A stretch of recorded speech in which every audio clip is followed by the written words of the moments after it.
Hi folks, I'm Ashraf Ingora. I'm a language and soft skill trainer, life business and parenting coach. English breakfast with Ashraf में आज हम कुछ methodology, एक नई methodology, एक unique methodology का यूज़ बता रहे हैं जिसके थ्रू आप बिना इवन किसी से बात किए बिना भी आप चाहें तो इंग्लिश बोलना सीख सकते हैं। और जो हमारे वीडियोस आप ग्रेजुअली देख रहे हैं उनमें कुछ वीडियोस होंगे जिनमें एक्सरसाइजेज भी दी होंगी और ये मेथोडोलॉजी हम जो बता रहे हैं हर एक टेंस के अलग अलग वीडियोस हैं। शुरू में बी प्राइमरी ऑक्सिलरी वर्ब्स के यूजेस बताए थे, रिलेशंस वगैरह बताए। ग्रेजुअली स्टेप बाय स्टेप जैसा आपको बताया जा रहा है आप उसको स्टडी करते जाइए, वीडियोस देखते जाइए और मेरी बुक से जो एक्सरसाइजेज दी हैं उन एक्सरसाइज को करते जाइए। आपको इजीली और फ्लुएंटली इंग्लिश बोलने में टाइम नहीं लगेगा बिल्कुल। जो अभी एग्जाम्पल आपके सामने दिया हुआ है affirmative sentence, the horse was grazing fodder. Horse was grazing fodder, इसका मतलब होता है घोड़ा चारा चर रहा था। ये पास्ट कंटिन्यूअस टेंस का एक अफर्मेटिव का एग्जांपल है। और भी एक्सरसाइज मेरी बुक्स में जो भी हैं उन एक्सरसाइज का एक सेंटेंस का आप 14-15 जितना बनते हैं उस तरह बनाइए। कुछ सेंटेंसेस ऐसे होते हैं जहां पर आपको डिफिकल्टीज जाती हैं, जल्दी सेंटेंस नहीं बनता, हो सकता है 1-2 सेकंड्स आपको सोचना पड़ रहा है। 1 से 2 सेकंड भी मतलब आपकी फ्लुएंसी में एक किस्म का ऑब्स्टिकल होता है। तो आप फ्लॉलेसली तो नहीं कहेंगे इसको हम, लेकिन स्पॉन्टेनियसली जिसको बोलते हैं सहज रूप से, जैसे हिंदी में बोल रहे हैं इन द सेम वे आप इंग्लिश में बोल पाए, उसी के लिए इस मेथोडोलॉजी का टेंस में भी और आगे भी यूजेस देखते जाएंगे हर एक टेंस के साथ साथ। तो ये एक एग्जांपल है पास्ट कंटिन्यूअस टेंस का अफर्मेटिव सेंटेंस। निगेटिव बनाना है, आपको मालूम है हेल्पिंग वर्ब के बाद नॉट लगा करके निगेटिव बनता है। वाज के बाद नॉट लगाएंगे निगेटिव हो जाएगा, the horse was not grazing fodder. यहां पर ध्यान ये रखना है कि बातचीत में शॉर्ट फॉर्म का कॉन्ट्रैक्टेड फॉर्म का यूज करते हैं तो हैबिट बनाइए कॉन्ट्रैक्टेड फॉर्म का यूज करने के लिए वाज नॉट कहने की बजाय वाजन का यूज करें। एग्जांपल को देखिएगा, द हॉर्स वाजन ग्रेजिंग फोडर, घोड़ा हरी घास नहीं चर रहा था। इंटरोगेटिव बनाने का तरीका होता है ये कि हेल्पिंग वर्ब को सब्जेक्ट के बाहर लगाइए तो इंटरोगेटिव सेंटेंस बन जाता है। उस समय हेल्पिंग वर्ब का पहला लेटर, जो पहला अक्षर होगा वो कैपिटल होगा और सब्जेक्ट जो भी होंगे उसमें प्रॉपर नाउन को छोड़ करके, उसके अलावा जितने भी सब्जेक्ट होंगे आई को और प्रॉपर नाउन को छोड़ करके उसके अलावा सारे सब्जेक्ट्स के पहले लेटर स्मॉल हो जाएंगे इंटरोगेटिव में। देखिए एग्जांपल को, was the horse grazing green grass, was का डब्ल्यू कैपिटल हुआ, द हॉर्स का द स्मॉल हो गया। निगेटिव इंटरोगेटिव बनाना है तो क्या होगा, दो तरह से बनेगा। Was the horse not grazing green grass का मैंने फोडर है यहाँ चारा, was the horse not grazing fodder, एक ये कह सकते हैं। या बातचीत में हमने कहा कि शॉर्ट फॉर्म का यूज करते इसलिए wasn't the horse not grazing fodder या wasn't the horse grazing fodder. इसके बाद बनाएंगे क्वेश्चन वर्ड का use, why when where how, जो भी सुटेबल क्वेश्चन वर्ड्स के यूजेस। इसमें भी डिफिकल्टी जाती है, स्टूडेंट्स को सोचना पड़ता है कब के लिए हाँ, व्हेन कहाँ के लिए हाँ, वेयर क्यों के लिए वाई। ये इतना भी समय लग रहा है और आप सेंटेंस बना पा रहे हैं तो you are taking time, you are not fluent, you are fumbling for the words, आप वर्ड ढूंढ रहे हैं, टटोल रहे हैं, है ना।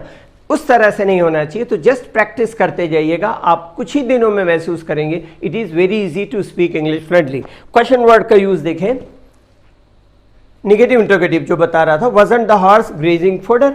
इसके बाद क्वेश्चन वर्ड का यूज देखें, why was the horse grazing fodder, घोड़ा चारा क्यों चर रहा था।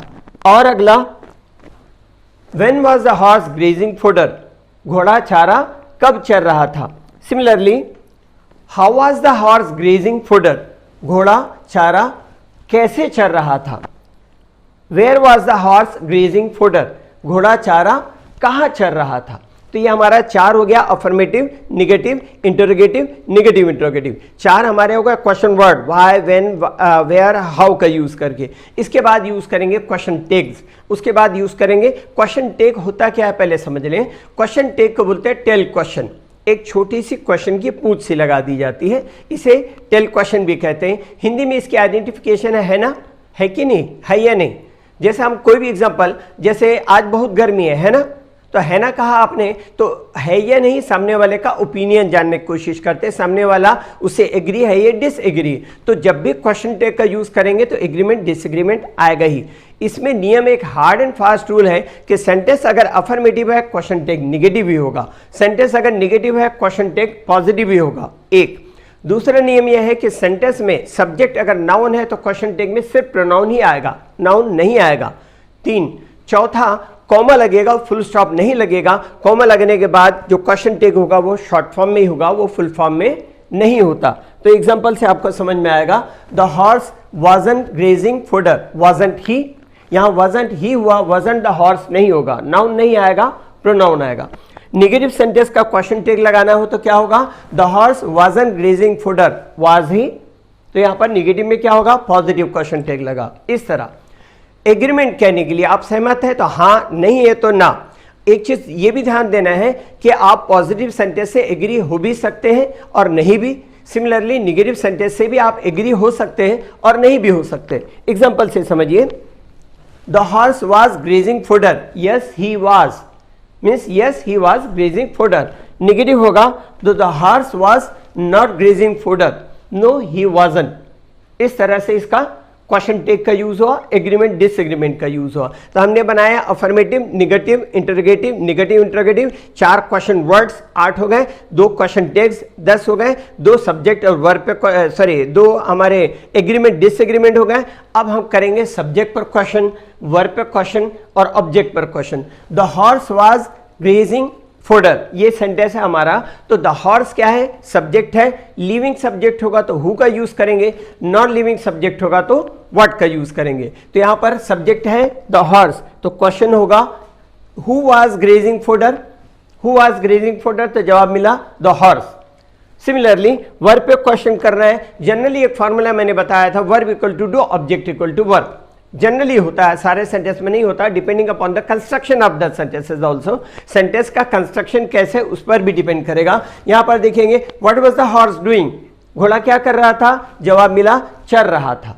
इस तरह यहां पर ग्रेजिंग, वर्ब पे क्वेश्चन करना है तो ऑब्जेक्ट पर क्वेश्चन, घोड़ा क्या चर रहा था, what was the horse grazing, तो जवाब मिला फॉडर।